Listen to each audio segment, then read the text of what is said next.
Hello everyone, I'm Merryn Glover. And I'm Hamish Napier, and together we are the Storylands Sessions. A project of Badenoch Heritage, the Storylands Sessions celebrates the story and music traditions of this remarkable area through workshops, performances and community ceilidhs. Forward to swivel back to and swirl the lady underneath. 5, 6, 7, 8 and polka. Badenoch comes from the Gaelic word Badenoch, which means the drowned lands, because its character is shaped by the network of burns, rivers and lochs, especially the marshes at Loch Inch, which are world famous for bird life. But Badenoch is also famous for its history, captured in many iconic places, like Ruthven Barracks, General Wade's many bridges, the Pictish hill forts at Dundalave and Toralvie, the intriguing Cave of Rates near Linhat, the grand old houses and castles of Clan Macpherson and Macintosh, the ancient stone circle at Easter Delfour, and the ruins of dozens of deserted townships in the glens.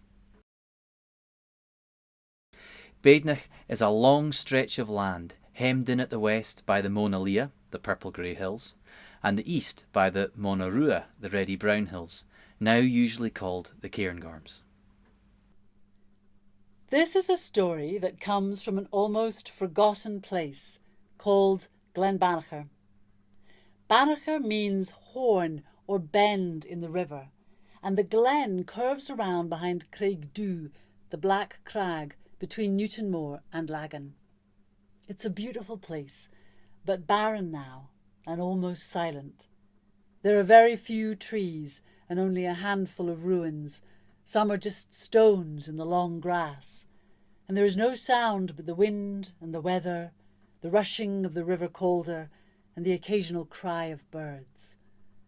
But it wasn't always like that. Nearly 250 years ago, Glen Banchor had between 300 and 400 people living in 14 small communities called townships. Each one was made up of about half a dozen low thatched houses where people and animals lived side by side. Their crops of oats and barley grew nearby in raised earth beds called runrigs. You can see a reconstructed township just like it in the Highland Folk Museum in Newtonmore. It's called Ballageen. Imagine the scene. Peat fire smoke rising through the thatch, the sound of the cattle lowing as they grazed on the slopes, children playing in the burns, men ploughing with ponies, women carrying water on the well-trodden tracks. All the sights and smells of an 18th century Highland township. It was a tough life.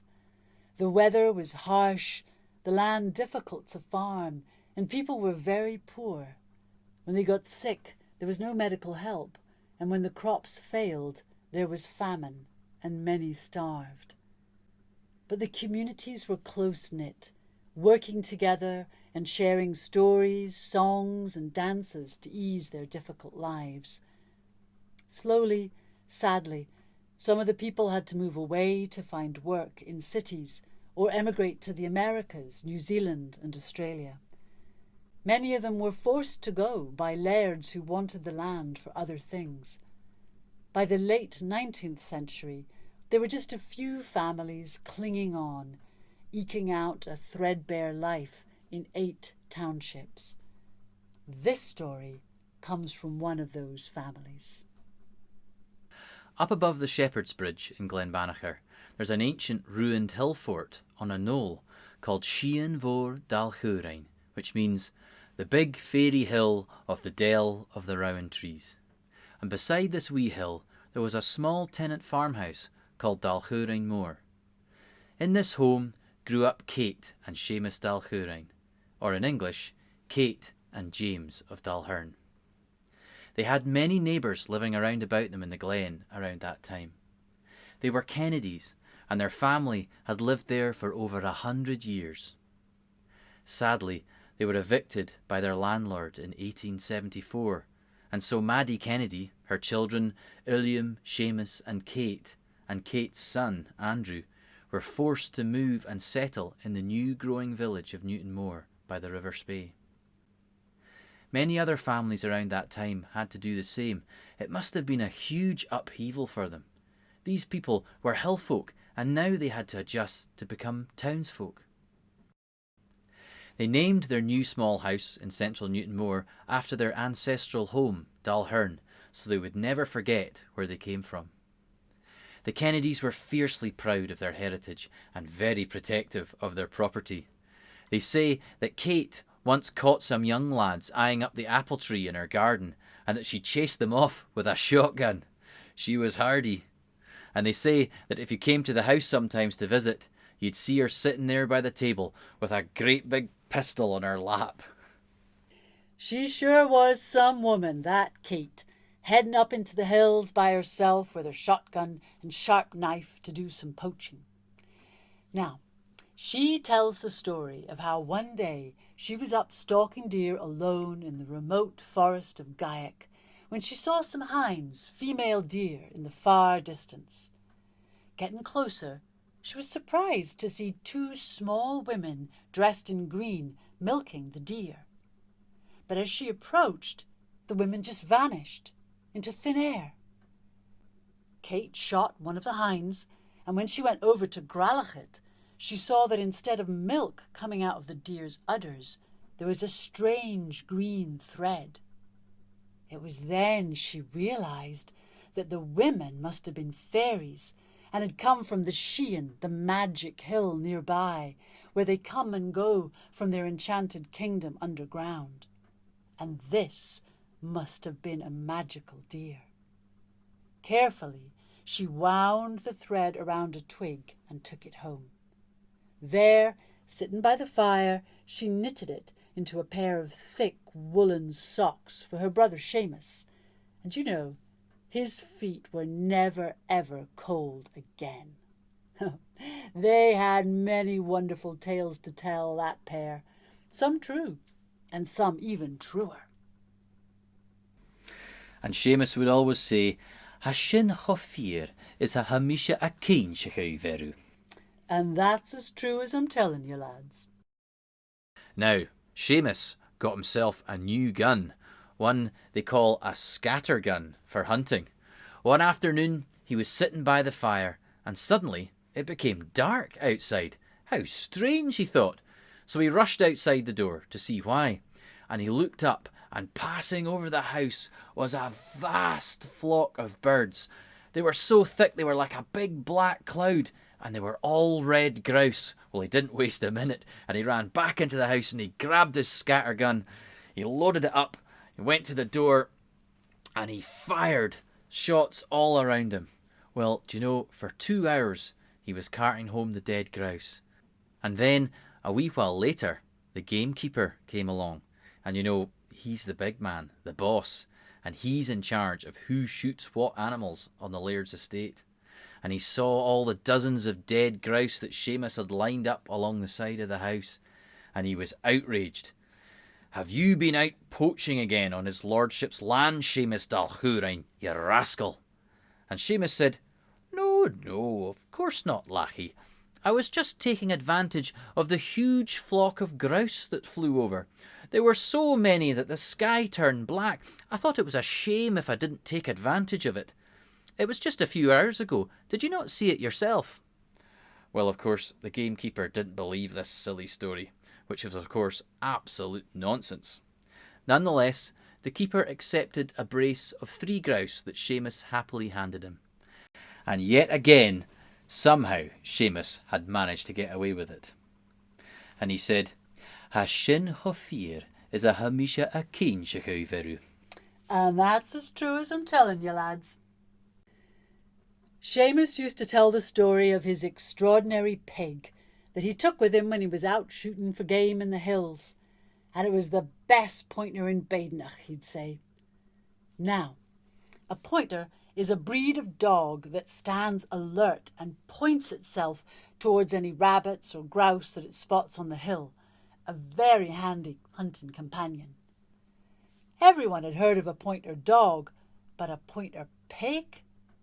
Anyway, according to Seamus, the pig would waddle along the hillside ahead of him, and at the first sight or sniff of any game, it would freeze and point its snout forward and uncurl its little tail behind, looking like it had just had an electric shock. Many a grouse I shot over that pig, which was just as keen on the scent as any dog ever was. One day, Seamus set off from Kinrara up the track they now call the Burma Road to go hunting up the Altnacrich, the burn of the boundary between Badenoch and Strathspey. He took his gun and his trusty pointing pig, but he soon realised he'd forgotten to bring his piece. A whole day on the hill without lunch? Terrible! He was considering turning back to get it, when his pig suddenly jumped into pointing pose and froze. Lo and behold, there was the biggest white hare Seamus had ever seen, not 20 paces ahead of him. He raised his rifle and shot it, but the bullet just bounced off, and the hare just stood there staring at him with her blood-red eyes. She was invincible. Then he realised it must be her, the evil witch of Knockfrang, who sometimes took the form of different creatures. He was terrified, but then he remembered a thing a wise old woman had once told him. To take down the enchanted beast, he'd need a silver bullet. But of course, he didn't have one. But what he did have was a small silver coin in his pocket, and he put that in the barrel of the gun and fired. Bang! The hare did a backflip and landed stone dead in the heather. Then Seamus went over to pick it up, and there between her paws was a large box full of all of his favourite things to eat. "That'll do nicely," he said, as he sat down in the heather and had the grandest picnic of his life. And Seamus said, "Ha sin ho fear is a hamisha a Kenncdys veru." And that's as true as I'm telling you, lads.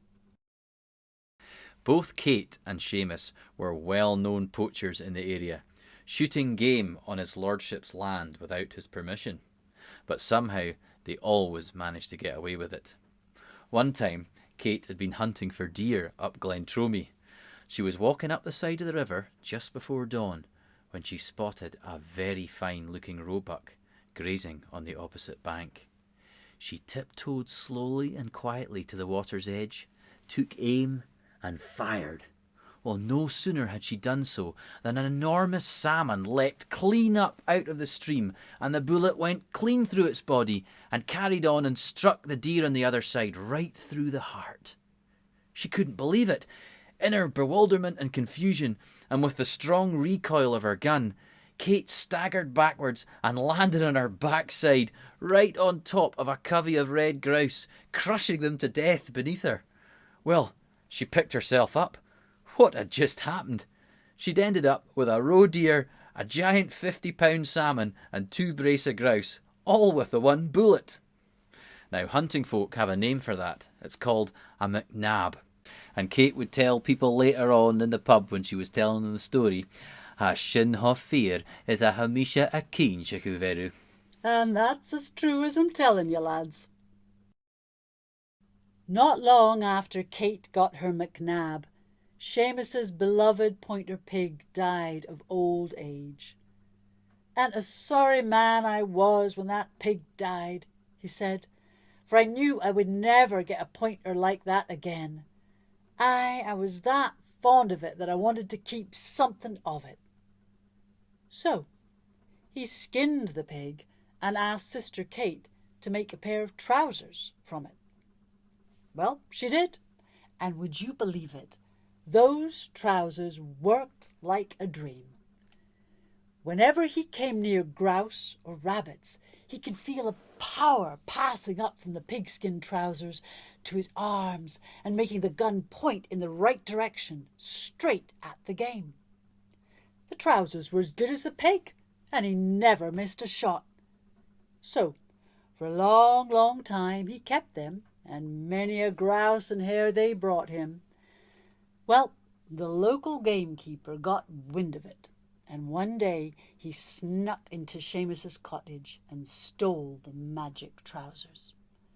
Cackling gleefully, he raced up the glen with them, sure he would have the best shoot of his life.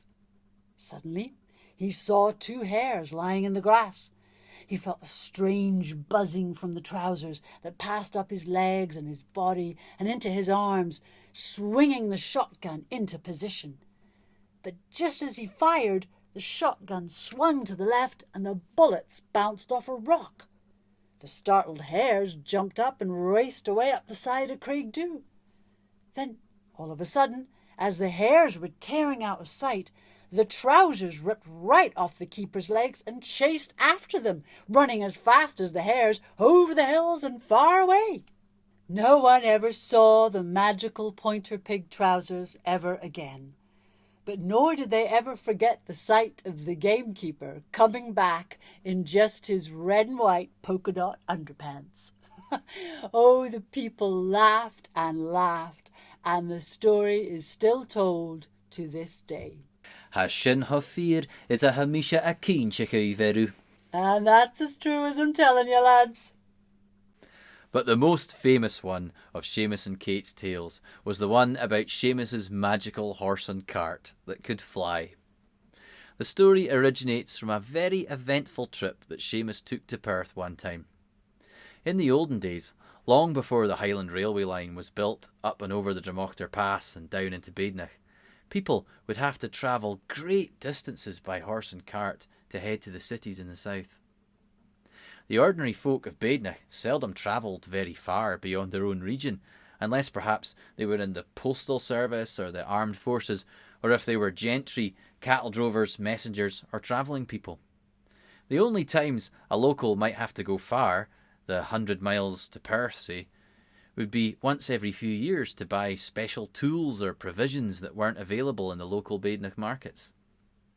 So here was Seamus Dalhurin one day in early spring, on the way from Badenoch over Dromoctor to Perth with his cart and pony to buy some provisions for his home. But this terrible snowstorm came on, quite unexpectedly. Now, Badenoch can have some really terrible snowstorms in February.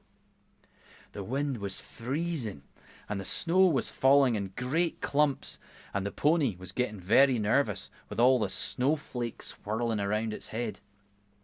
"Oh, heck, we're in for it now, Avally," said Seamus to his trusty Highland pony. The snow was beginning to lie and build up, and before long it was drifting across the road. The cold made his ears sting, and his hands were freezing. He could hardly make out the track any more, and the snow was up as high as the tops of some of the trees now. He'd expected to arrive at a wee township he knew on the other side of Dromoctor, but alas, there was no sign of it. The snow under the wheels of the cart became very heavy and bumpy, and the pony was struggling. He climbed a very steep hill, and the snow was the deepest yet. He realised he was in trouble, and there were no phones in those days. He knew he'd have to leave the pony and the cart for now and set off on foot to try to find a house and ask someone for help. It had stopped snowing at last, so he knew he'd be able to retrace his footsteps through the snow to find his horse again.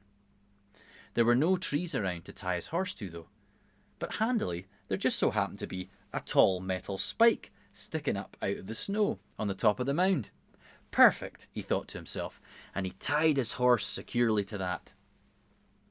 He left the horse and cart behind and descended to lower ground and wandered in the blizzard for a long time, but eventually he saw the lights of some houses ahead, just as it started to get dark.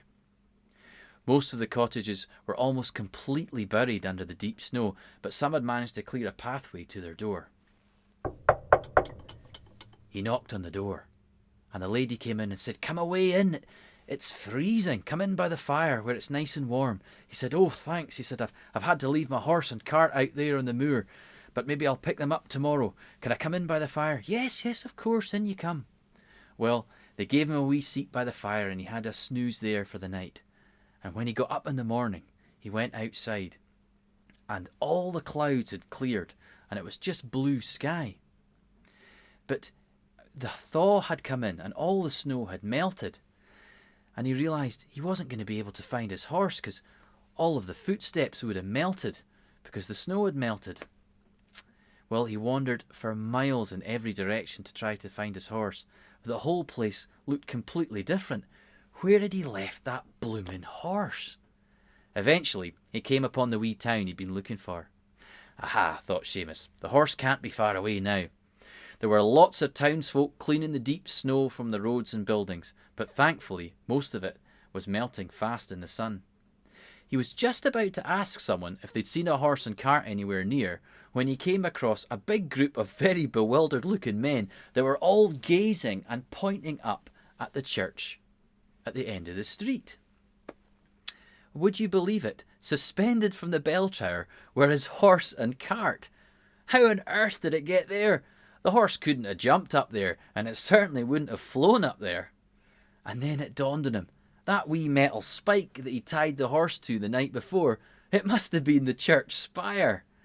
Everyone laughed when they realised what had happened. The men all helped him get the horse and cart down with some ropes, and the horse was a bit shaken right enough, but he was fine after they'd given him a little bit of hay to eat.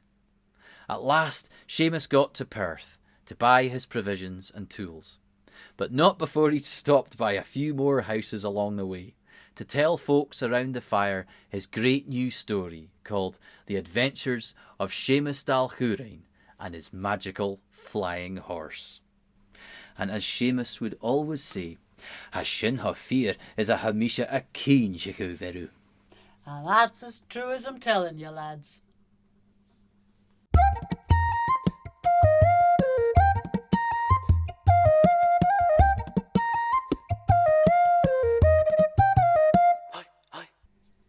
The lifeblood of Badenoch is the River Spey.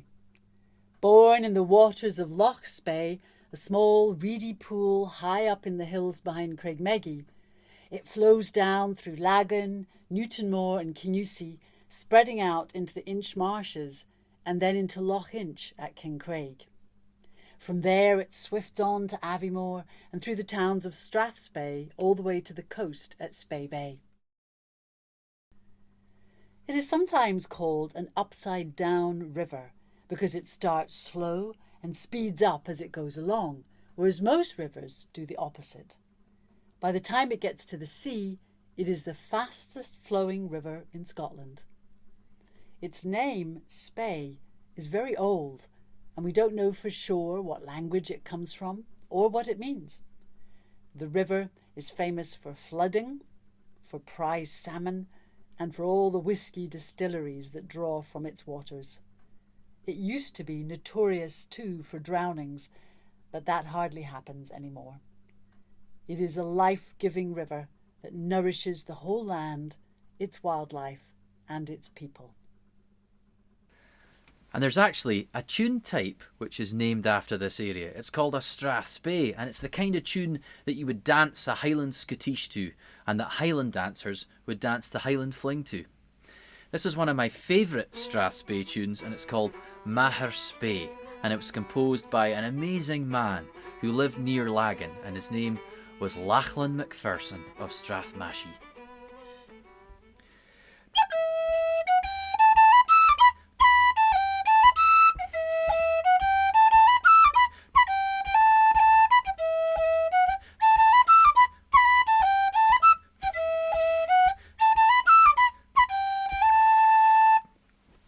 That's a wonderful tune called The Source of Spey, or Merryn Spey, and it's all about Loch Spey high up in the Mona Lea Hills where the River Spey begins. And the instrument that I'm playing here is called a penny whistle or a tin whistle, and this one's silver because it's made out of aluminium, but I can't whistle, so I can't do the thing. So I actually I play a tin whistle and a flute instead. So I'm going to show you all these different instruments that I've got. I'm going to play the tune for you on these different instruments so you can hear how different they sound. So this is my highest whistle, the one that you just heard, but I also have one that's slightly bigger. You could think about this as its big brother. And this one sounds a little bit lower. And a bit like the River Spey, we can play the same tune a little bit faster as it gets a little bit lower.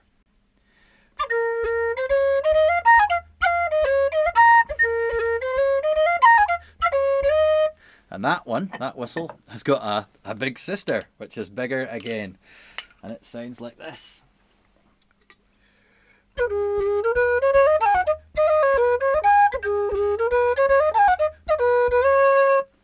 And I also have some flutes as well. So the difference between the flute and the whistle is that the whistle, you blow in the end of it, but the flute, you blow across the end of it.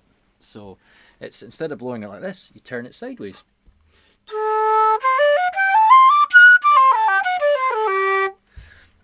And so this one here is made out of bamboo. So it's made out of what pandas eat. And I think, yeah, that's one of my favourite flutes. But I also have this one here, which is slightly bigger again. And you can imagine this one's going to be really low.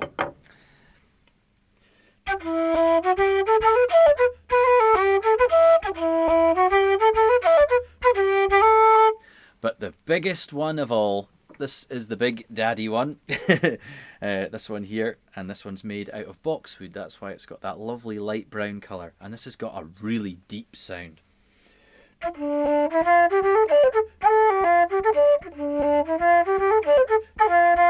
So you could think of that as the sound of the river as the river gets really big and wide and heads out to sea.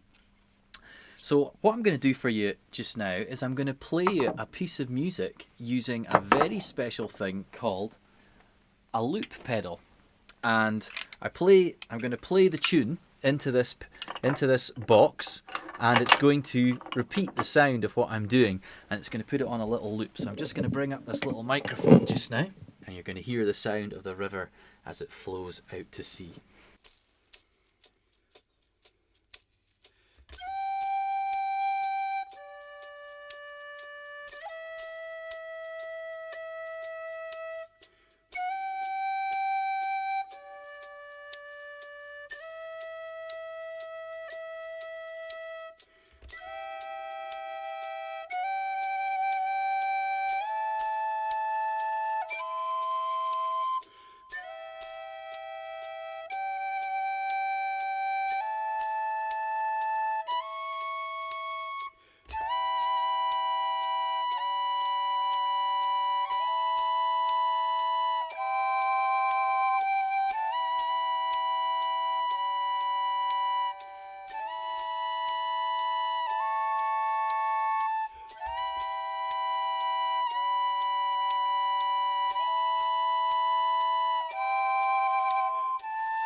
Many people have written music, stories and poetry about the Spey, including a new kind of poem called a Cairngorms lyric.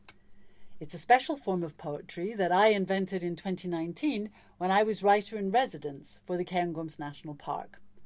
Inspired by other short poetic forms like the Japanese haiku and the American sentence, it is unique to the Cairngorms. The Cairngorms lyric is made up of 15 words, an element of nature from the Cairngorms area, at least one word or name of non-English origin. Why 15 words? Well, the park was established in 2003. It includes 5 local authorities. It has 5 of the 6 highest mountains in Scotland: Ben Macdui, Brereich, Cairntoul, Scoran Lochanuanya and Cairngorm. Its waters flow into 5 of Scotland's most famous rivers: the Spey, the Dee, the Don, the Tay and the Esk. 3 times 5 equals 15. A Cairngorms lyric can be any line length and any number of lines and can have a title or not. It can be in any language but must include at least one non-English word. Good ones to use are the place names and words for landscape in the park that come from Scots, Gaelic or Pictish. Words like loch, ben and glen, or names like Banachor, Cairngorm or Spey. Here's a Cairngorms lyric that I wrote about the Spey. It includes the old Scots word fae, which means mysterious, magical, or having supernatural powers. It can also mean marked for death. The poem is about all the things the Spey is famous for. Have a listen and then have a go at writing your own Cairngorms lyric. Spey. High-born, vein of silver, salmon spawn, whiskey well, Fay river, life giver, death drowning spell.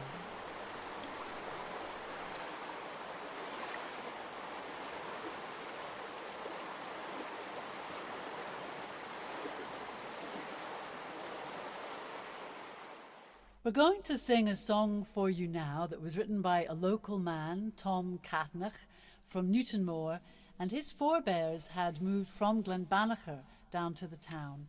He wrote this song during the First World War, where he was away with 3 of his brothers, and he wrote it because he thought he may never come back to the glen that he loved so much.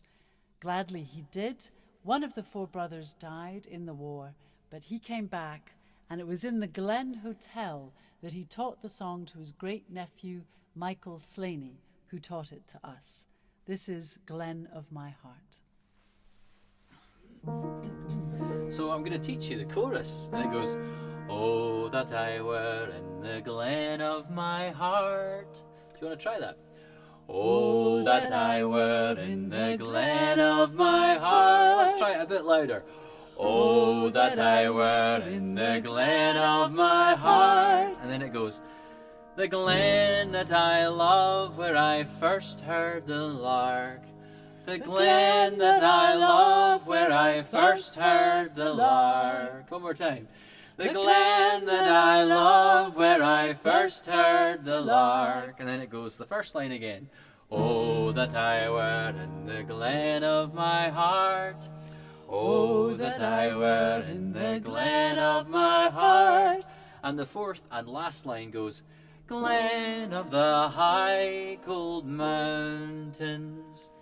Glen of the high cold mountains."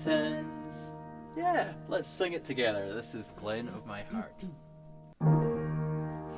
Oh, that I were in the glen of my heart, the glen that I love, where I first heard the lark. Oh, that I were in the glen of my heart, glen of the high cold mountains. I see Craigdhu, I see Craigvor, the Badenoch, the Cairngorms, Cragan and Strone, Johnny Blair's garden, the fairies' old home, where they dance and they play in the gloaming. Oh, that I were in the glen of my heart, the glen that I love, where I first heard the lark. Oh, that I were in the glen of my heart, glen of the high cold mountains. It's likely I scamper o'er Milton's green brae, where the Calder flows merrily down to the Spey. Up the Loop Valley, where oft I did stray, to the banks and the braes of Altair.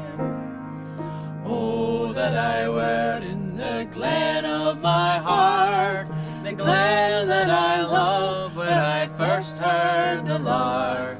Oh, that I were in the glen of my heart, glen of the high cold mountains.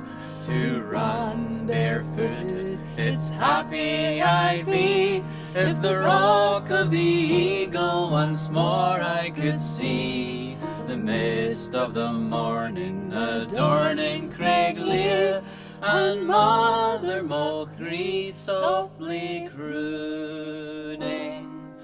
Oh, that I were in the glen of my heart, the glen that I love, where I first heard the lark. Oh, that I were in the glen of my heart, glen of the high cold mountains. Oh, that I were in the glen of my heart, the glen that I love, where I first heard the lark. Oh, that I were in the glen of my heart, glen of the high cold mountains.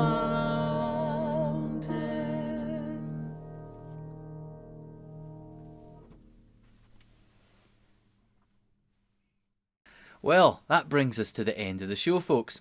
We've had magical green socks, a pointer pig, and the Wicked Witch of Knockfrine. But we've also had the real story of the River Spey and of Glen Banchor and her people. Some of these stories are true, And some are even truer. We've also had a traditional Strathspey tune from the area on the penny whistle, and a beautiful song written by a local man. All of this comes from the rich culture and history of Badenoch, our Storylands. To find more music, stories and events that celebrate this very special place we all live in, have a look at the Badenoch The Storylands website and the smartphone app. Thank you for listening. Now, go and make your own tunes and tales. These are your Storylands. Bye for now.